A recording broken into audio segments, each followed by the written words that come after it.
Class 10th के सभी विद्यार्थियों, आज मैं आपको देख लीजिए अर्धवार्षिक परीक्षा के लिए एक पेपर सॉल्व कराऊंगा। 2024-25 की परीक्षा के लिए आपका ये पेपर है।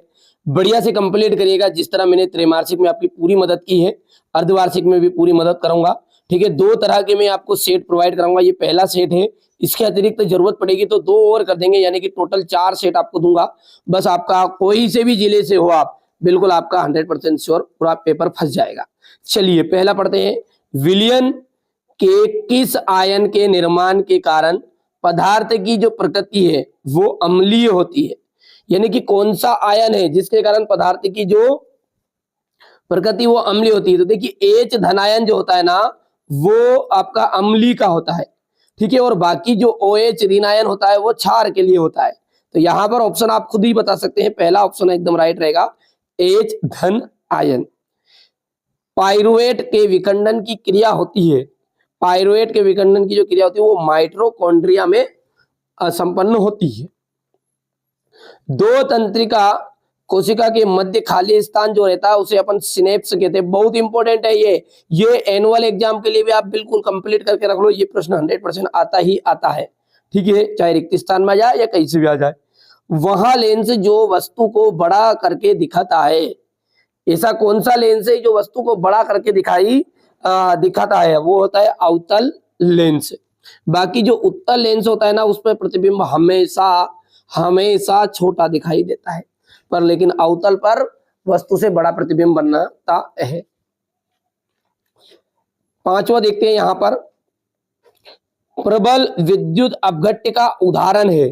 प्रबल विद्युत अपघट्य का उदाहरण, ठीक है, जल है, कार्बोनिक अम्ल है, एसिटिक अम्ल है, सोडियम क्लोराइड। देखिए बच्चों, सोडियम जो क्लोराइड है ना, वो प्रबल विद्युत अपघट्य उदाहरण है। आनुवंशिकी के जनक, बिल्कुल आप तो कंप्लीट करके रख लो, ये प्रश्न भी आपका वार्षिक में आ रहा है। आनुवंशिकी के जो जनक है वो है आपके मेंडल। ठीक है, यदि हम आगे की बात करें तो अगला है हमारा रिक्त स्थान। यहां से आप देखना है आपको, ये शराब में होता है। तो शराब में, ठीक है, शराब में क्या होता है? तो शराब में होता है एथिल अल्कोहल। क्या होता है? Ethyl alcohol. लिख देते हैं अपन यहां पर, एथिल अल्कोहल। ठीक है, शराब में क्या होता है? एथिल अल्कोहल होता है। पौधों में गैसीय विनिमय द्वारा होता है। तो पौधों में गैसीय विनिमय किसके द्वारा होता है? रंध्रों के द्वारा। किसके द्वारा? रंध्रों के द्वारा होता है। पीयूष ग्रंथि को सब जानते हैं, पीयूष ग्रंथि को मास्टर ग्रंथि के नाम से भी जाना जाता है। यहां पर लिख देते हैं मास्टर, मास्टर ग्रंथि। हरे पौधे अपना भोजन स्वयं बनाते हैं। हरे पौधे जो होते हैं वो भोजन अपना स्वयं बना सकते हैं। ठीक है, एक विशेष सूचना हमारे बच्चों को देनी है। देखिए 6 तरह के मैं आपको मॉडल पेपर दे रहूंगा वार्षिक परीक्षा के लिए, विथ सॉल्यूशन, विथ PDF। ठीक है, इसके लिए आपको जो कॉन्टेक्ट नंबर दिए जा रहे हैं उन पर आप कॉन्टेक्ट करिएगा।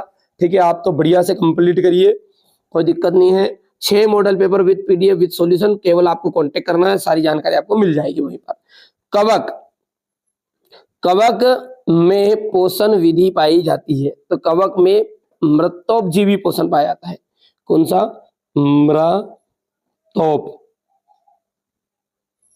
मृतोपजीवी पोषण विधि पाई जाती है। पलकों का झपकना सभी जानते हैं, ऐसी क्रियाएं जिन पर स्वयं मानव का नियंत्रण नहीं रहता है ना, जिस पर मस्तिष्क का नियंत्रण नहीं रहता, उस पर मेरुरज्जु का नियंत्रण होता है, उसे कहते हैं प्रत्यावर्ती क्रिया। कौन सी क्रिया? प्रतिवर्ती क्रिया। चलिए अगला देखते हैं। अगला है आपका एक वाक्य में उत्तर। ऑक्सी श्वसन करने वाले जीवों को क्या कहा जाता है? जो ऑक्सी श्वसन करते हैं उन्हें हम ऑक्सीजीवी कहते हैं। क्या कहते हैं उन्हें? ऑक्सीजीवी, ऑक्सीजीवी कहते हैं। मानव कोशिका में कुल कितने गुणसूत्र पाए जाते हैं? देखो भैया, कुल टोटल गुणसूत्र की बात करें तो 46। अब आप कहोगे 23 सुना है, 23 नहीं, 23 जोड़े हैं। अब एक जोड़ा का मतलब होता है 2, तो 23 में 2 का गुना कर लो, कितना हो गया? 46 ही होगा, है नहीं? ठीक है, आगे बढ़ो। समतल दर्पण की फोकस दूरी ध्यान दीजिएगा, ठीक है। समतल दर्पण की फोकस दूरी होती है वो अनंत होती है। कैसी होती है? अनंत है। जिस रंगीन पदार्थों को में पेंट मिलाया जाता है वे कहलाते हैं, तो वे कहलाते हैं वर्णक। क्या कहते हैं? वर्णक। पराग कोश में क्या पाए जाते हैं? पराग कोश में पाए जाते हैं परागकण। परागकण पाए जाते हैं, परागकण रहेगा ध्यान।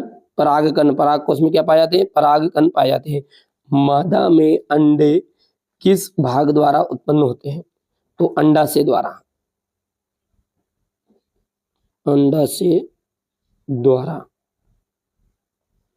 ठीक है। चलिए आगे बढ़ते हैं। और अगला है आपका सही जोड़ी। इसको ध्यान से, आप ध्यान से देखिएगा। यहां से ये थोड़ा सा छोटा कर देते ताकि सारी चीजें आपको नजर भी आ जाएगी।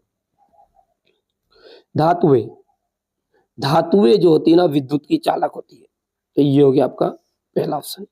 विद्युत शक्ति का की एसआई इकाई यानी विद्युत धारा का, विद्युत शक्ति जो उसका एसआई पद्धति मात्रक कौन सा है? तो वो है वाट।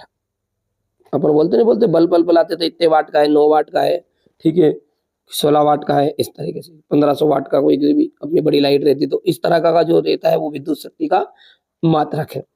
प्रतिरोधकों का श्रेणी क्रम संयोजन, श्रेणी क्रम संयोजन ये आपके सामने R equal to R1 plus R2 plus R3, ये जो है ये श्रेणी क्रम है, ठीक है। तो यहाँ पर आपका जो हो गया है ये तीसरा हो गया है, ठीक है। चौथे की बात करें लेंस क्षमता, लेंस क्षमता जो है वो आपका लेंस क्षमता का जो एसआई मात्रक है वो डायप्टर है। ये आपका चौथा हो गया। यहाँ पर इंद्रधनुष की घटना, इंद्रधनुष की घटना वर्ण विक्षेपण और वोल्टेज सेल का जाएगा विद्युत प्रतिरोध, ठीक है। यहां से आपका इतना हो गया है। चलिए आगे बढ़ते हैं। और सत्य और असत्य, ये गोली दर्पण के परावर्तक पृष्ठ के केंद्र को दर्पण का कहते हैं, वक्रता केंद्रीय कहते हैं क्या, ठीक है। गोली दर्पण के परावर्तक पृष्ठ के, देखो ये गोली दर्पण हो गया और ये इसका परावर्तक पृष्ठ हो गया ये, तो इसके परावर्तक पृष्ठ के केंद्र को तो हम दर्पण का ध्रुव कहते हैं, ठीक है। तो भाई साहब ये वक्रता केंद्र कह रहा तो मार दो गोली, ठीक है, गलत कर दो और कहीं। चलो आगे देखते हैं। पहला आपका क्या हो गया है? असत्य हो गया है, तो ये तो आपका असत्य हो गया। दूसरा क्या है? मनुष्य में 22 जोड़े गुणसूत्र पाए जाते हैं, 23 जोड़े पाए जाते हैं मेरे बाबू, ठीक है। अवक्षेपण अभिक्रिया में अविलेय लवण प्राप्त होता है, बिल्कुल राइट बात है। एक ठोस अविलेय लवण प्राप्त होता है जिसे को अपन कहते हैं अवक्षेपण अभिक्रिया। CO यानी कि कार्बन ऑक्साइड जलती हुई मोमबत्ती को बुझा देती है, ठीक है। तो ये यहाँ पर देखिए ये गलत मिसप्रिंट है, ये CO2 कार्बन ऑक्साइड नहीं, कार्बन डाइऑक्साइड होगा, है ना, CO2। तो CO2 जो है वो बिल्कुल मोमबत्ती को बुझा देती है। अंतःस्रावी ग्रंथियां नलिका विहीन होती है, तो ये भी आपका सत्य है। और राइजोपस में जनन संरचनाएं बीजाणु होती है, तो ये आपका सत्य रहेगा। अब है आपका देखिए क्वेश्चन नंबर 6 देखिएगा। यहाँ पर संतुलित रासायनिक समीकरण किसे कहते हैं? वियोजन अभिक्रिया किसे कहते हैं? उदाहरण दीजिएगा। धातुओं के भौतिक गुणधर्म लिखिए, बिल्कुल कंप्लीट कर लेना। ये क्वेश्चन आपके अर्धवार्षिक के लिए बहुत ही महत्वपूर्ण है और 100% आएंगे। नहीं ये मॉडल पेपर की तरह है, आप यूज करिएगा, क्योंकि अभी से तो अर्धवार्षिक के कुछ मिलने नहीं है। ये मैं बच्चों को हमेशा जो देता हूँ एकदम रियल जानकारी देता हूँ, गलत जानकारी हमारे चैनल पर नहीं मिलती है, ठीक है। अच्छा हाँ, वार्षिक के लिए 6 मॉडल पेपर अपन जारी कर रहे हैं और श्रृंखला चालू हो चुकी है। अभी भी मौका है, मत खाओ धोखा, हारे का सहारा एनसीईआरटी कोचिंग हमारा, ठीक है। तो आप कंप्लीट करिएगा बिल्कुल। तो प्रतिस्थापन अभिक्रियाएं किन्हें कहते हैं? हाइड्रोकार्बन किन्हें कहते हैं? मानव में लिंग निर्धारण को सचित्र समझाइए। मेंडल द्वारा प्रयोगों के द्वारा कैसे पता चला कि लक्षण प्रभावी है कि अप्रभावी है? मानव विरसन के कार्य, ऋतु स्त्राव क्यों होता है, अनुवांशिकता क्या है, मेंडल के प्रभाविता के नियम बताने हैं, वाहनों में उत्तल दर्पण क्यों लगाया जाता है, ठीक है, ये क्या होता है जब प्रकाश की किरणें कांच के स्लैब में प्रवेश करती है, विद्युत परिपथ किसे कहते हैं, इसके प्रमुख घटकों के नाम लिखिए, एक कूलाम आवेश की रचना करने वाले इलेक्ट्रॉनों की संख्या परिकलित कीजिए। विद्युत परिपथ व्यवस्था का आरेख बनाइए। विद्युत लैंपों के तंतुओं का निर्माण में टंगस्टन धातु का ही प्रयोग क्यों किया जाता है, उसका उपयोग क्यों करते हैं। पारितंत्र किसे कहते हैं। ओजोन जो परत है उसके क्षति को कम करने के उपाय। क्वेश्चन नंबर 16 देख सकते हैं। ये प्रश्न तो आपका वार्षिक के लिए भी इंपॉर्टेंट है, कर लेना कंप्लीट है।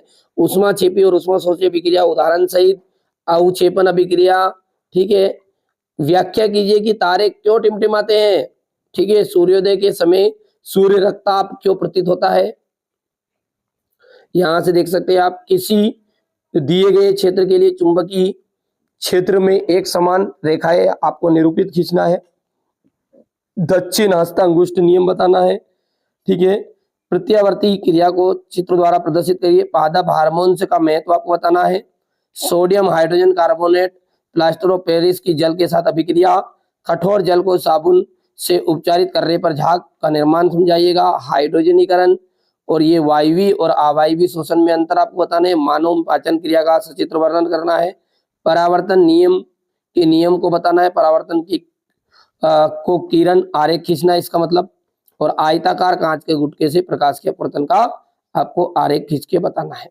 तो बच्चों, ये मैंने आपको क्लास 10th के लिए आज एक सिंपल पेपर बता दिया है। अर्धवार्षिक परीक्षा के लिए कंप्लीट करिएगा, क्योंकि हमारा उद्देश्य यही है कि अब की बार 90% पार।